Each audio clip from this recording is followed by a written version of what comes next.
I am going to teach you this lesson. You're going to understand the usage of the more, the more, the more, the less, the harder, the luckier, the more, the stronger, things like that. We are going to get started with the more, the more.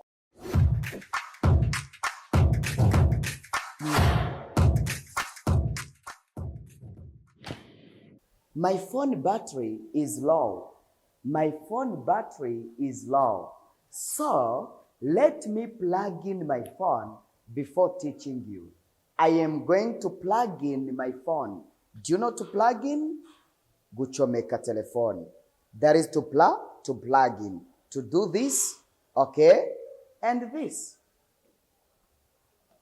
Ubigikorwa nkoze nicyo bita to plug in. I am going to plug in my phone because my phone battery is low. Telefone yanje igiye gushiramo umuriro. Before teaching you this lesson, let me plug in my phone.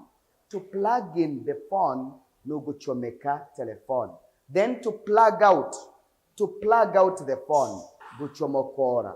Let me plug out my phone, guchomokora telephone. Cyangwa se to do this. That is to plug out. But to plug in, no kwinjizamo gucho. That is to plug in the phone. Very fantastic. Then I am going to teach you a very wonderful lesson, my dear student. But before teaching you the lesson, I would like to give you these announcements. Please, we do have 3 announcements to give you. The first announcement is this one. Itangazo rya mbere. Do you really want to level up your English language? Urashaka kuzamura ururimi rwawe rw'icyongereza? Ese urashaka kwiga icyongereza neza? Dufite amashuri abiri here at Kimironko. Hano ku Kimironko dufite ishuri riri a physical class, kandi tukagira n'ishuri hariya kuri Zoom. Ngwino wiga icyongereza. Ikindi, ese urashaka mu by'ukuri kubona amasomo ya YouTube umunsi ku munsi, isaha ku isaha? Please subscribe to our channel. Gerageza ukande kuri subscribe if you are a new student. Niba uri mushya urajya ubona amasomo yacu. Ikindi twenda kukubwira ni iki ngiki. Ese urashaka mu by'ukuri kubona ibitabo by'icyongereza bizagufasha? Mpamagara nguhe ibitabo by'icyongereza. The last announcement, itangazo rya nyuma ngira ngo nkubwire, ni ukugerageza kwitabira gahunda yacu yo kubazwa. Ibazwa, umaze igihe kingana iki wiga icyongereza hano kuri PAN? I think you have been learning English on PAN for so long. Umaze igihe kinini. Ngwino rero niba uri tayari, tukubaza ibibazo bitandukanye, tuguhe igitabo, utware igitabo, cyangwa se tuguhe amafaranga ahwanye n'igitabo. Nicyo gihembo turi gutanga ku munyeshuri uzaza kwitabira amarushanwa yacu. Yes, ushobora gukora amarushanwa uri umwe, tukakubaza, twarangiza video tukayicisha hano kugira ngo n'abandi babone ko icyongereza cyoroshye mu by'ukuri. Icyo gihe iyo tukubajije rero, ntabwo utaha amara masa, utahana impamba cyane cyane y'igitabo. Igitabo nicyo cy'ingenzi, nicyo naguhitiramo. Amafaranga yo wahita uyakoresha. Good. Thank you so much. Ariko iyo ushatse n'amafaranga, icyo gihe niyo tuguha ahwanye n'agaciro k'igitabo n'ubundi twagakwiye kuguha. Good. We are going to get started with the lesson without taking a lot of time. But here I have today's word. Our today's word is watchman. Do you know the meaning of a watchman in English language? A watchman. A watchman ni uwo twita umuzamu. Umuntu ukora akazi k'ubuzamu ahantu runaka, mu kigo runaka, ahantu runaka. Uwo muntu rero tumwita a watchman. Umuntu uzabona uraye ku iduka runaka, cyangwa se urinda isoko, umuzamu w'isoko, tumwita watchman in English language. Gatekeeper we ni umuzamu uri kuri gate nyine ku marembo. Ariko a watchman ni umuzamu uba urinze icyo kintu cyose, nk'isoko ryose rigira abazamu, murabyumva. Yes, that is the difference between a gatekeeper and a watchman. Good. Then the more, the less. Okay? The harder, okay? The luckier. I am going to teach you this lesson. You're going to understand the usage of the more, the less, the harder, the luckier, the more, the stronger, things like that. We are going to get started with the more. The more you work hard, the more you progress. The more you work hard, the more you progress. What does it mean? Uko ukomeza gukora cyane, niko utera imbere. The more. Igihe cyose umuntu ari kukubwira the more. For example, you can say, the more you read, uko usoma cyane, the more you get skills. Niko wunguka ubumenyi bwinshi. The more you read, the more you get skills. The more you call me, the more you increase the friendship. Uko ukomeza kumpamagara, niko ukomeza kuzamura umubano. Are we together? The more you eat, uko ukomeza kurya cyane, the more you get fat. Niko ukomeza kubyibuha. The more you eat, ushobora kubibwira umuntu atukunda kurya cyane buri gihe, urya ibiryo byinshi. The more you eat, the more you get fat. Do you get it? The more. Niyo mvuga uko ibi bikomeza kuba, niko n'ibi bikomeza kuba. Yes. The more you cry, the more I keep on beating you. Ushobora kubwira umwana uti, my son, the more you cry, but it is not good to beat children. Ntabwo ari byiza gukubita abana. Ariko ushobora kumubwira uti, the more you cry, uko ukomeza kurira, the more I beat you, or the more I keep on beating you. Ni nako nkomeza kugukubita. That is the more. But here we have the more, the less. The more, the less bivuze iki? Ni nko kuvuga ngo uko ibi bintu byiyongera, niko ibi ngibi bigabanuka. Do you get it? For example, you can say, the more he insisted he was innocent, the less I believed him. Uko yakomezaga ukomeza mbwira ko ari umwere nta kosa afite, niko nagabanyaga kumwizera. The more the less rero, ni mu gihe uri kuvuga uti uko yakomezaga gukora ibi, ni nako nagabanyaga njyewe iki kintu, cyangwa niko iki kintu cyagabanukaga. For example, you can say, the more you stay at home, the less you develop yourself. Uko uguma mu rugo utagiye gukora, niko ugabanya gutera imbere, niko iterambere ryawe rigabanyuka. Do you get it? The more you stay at home without going to work, the more you stay at home without going to work, uko ukomeza kuguma mu rugo utajya ku kazi, the less you develop, the less you progress. Niko ugabanuka mu gutera imbere, niko iterambere ryawe ridindira. That is the more, the less. Yes. For example, you can say, the more you beat me, the less I obey you. Umwana ashobora kukubwira ati, the more you beat me, uko ukomeza unkubita cyane, the less I obey you. Niko ngabanya kukubaha cyangwa kukumvira. The more you beat me, the less I obey you. Do you get it? Fantastic. Then here we have the harder. The harder, the luckier. The harder, the luckier. The harder bivuze ngo uko ukomeza gukora cyane, cyangwa se ushyira imbaraga mu kintu, the luckier you get, niko ukomeza kugira imigisha. Do you get it? For example, the harder you work, uko ukora cyane, the harder you work, the luckier you get. Uko ukora cyane, niko imigisha iza yiyongera. The harder you work, the luckier you get. The harder you work, the stronger you become. Nabyo birashoboka. The harder you work, uko ukora cyane, the stronger you become. The stronger you become, niko ukomeza gukomera cyangwa kuba umuntu ukomeye. The harder you work, the stronger you become. Nice. Then here, the harder, the quicker.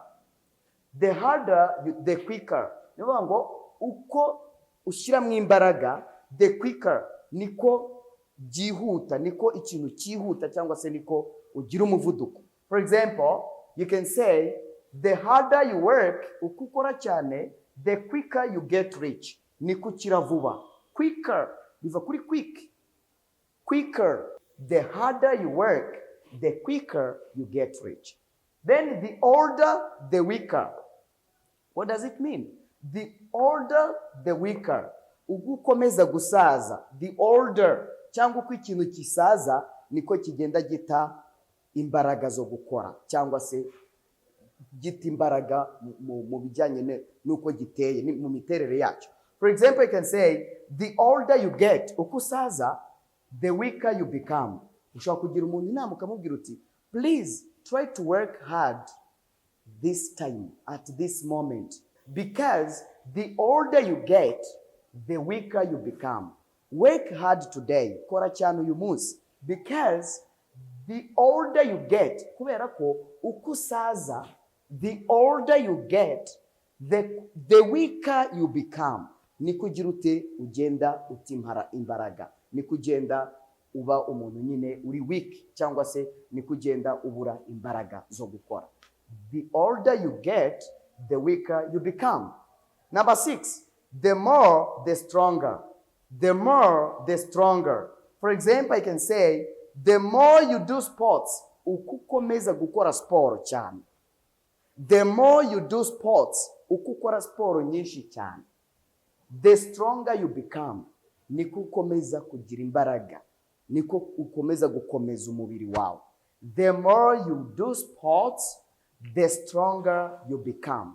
You should know these expressions, these English expressions, if you want to speak English very fluently, very well. You should know, you should learn all lessons we teach you. Amasomo yose tukwigisha ni ingenzi. Let me repeat this very quickly.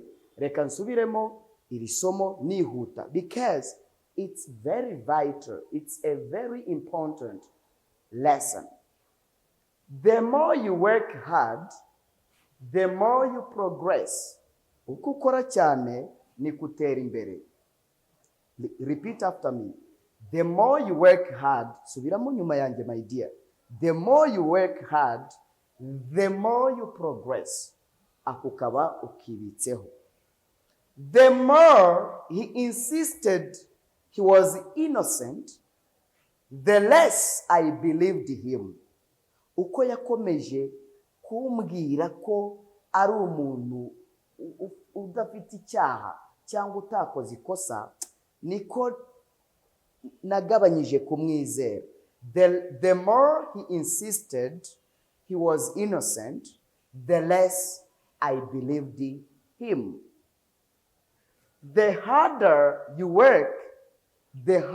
work, uko ukora cyane, the luckier you get. Niko ugira iki? Amahirwe. The harder you work, uko ukora cyane, the luckier you get. Niko ugira amahirwe. Yes. Number 4. The harder you work, uko ukora cyane, the quicker you get rich. Niko ukira vuba. The harder you work, the quicker you get rich. Uko ukora cyane, niko ukira vuba. The older you get, uko usaza, the weaker you become. Niko intege zicika. The older you get, the weaker you become. Uko ugenda usaza, the older you get, the weaker you become. Then, the more you do sports, uko ukora sport cyane, the more you do sports, the stronger you become. Niko ukomeza gukomera.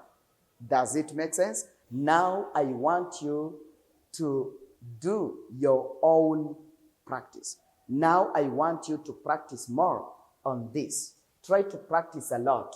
You are going to get knowledge, skills just from this lesson. Yes, I need you to create, to form your own sentences in order to understand the use of the more, the less, the more, the more, the more, the stronger, the more, the quicker. Yes, things like that. Yes, you should know how to use these expressions. Kuko urumva ko bigufasha gukora interuro mu buryo bworoshye. For example, ushobora kubwira umuntu uti uko ukomeza kumbwira amagambo mabi niko nkomeza kukwanga. Uko ukomeza kumbwira amagambo mabi niko nkomeza kukwanga. Uzabivuga ute? Ugomba kubimenya. Kubimenya rero ni ukunyarukira hano kuri Pan Entertainment ukafata amasomo mu by'ukuri yo kuzagufasha kujya uvuga icyongereza neza. Uzabivuga ute? Ubwo ngubwo uraza kubimbwira muri comment section, cyangwa reka ngufashe ariko nawe uze gukora izindi nteruro. Uko ukomeza kumbwira amagambo mabi niko nkomeza kukwanga. Uzabivuga ute? You will say, the more you tell me bad words, the more I hate you. The more you tell me bad words, the more I hate you. Yes.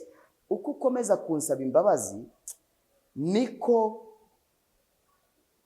ngabanya kukurakarira. Uzabivuga ute? Uko ukomeza kunsaba imbabazi niko ngabanya uburakari. How can you say? Utarizi expression nta kuntu wabivuga. Uzakoresha the more the less. Yes. Uzavuga uti, the more you ask me for forgiveness. Uko ukomeza kunsaba imbabazi, the more you ask me for forgiveness, the less I become angry, or the less I get angry. Niko umujinya uri kugenda ugabanyuka. Good. I really thank you so much, my dear students, my dear people, Pan lovers. And it was a very wonderful moment to be here. Wari umwanya mwiza cyane wo kubaha ngaha. See you next time and stay tuned. You should be with us every day. Ugomba kubana natwe hano buri munsi. Bye bye.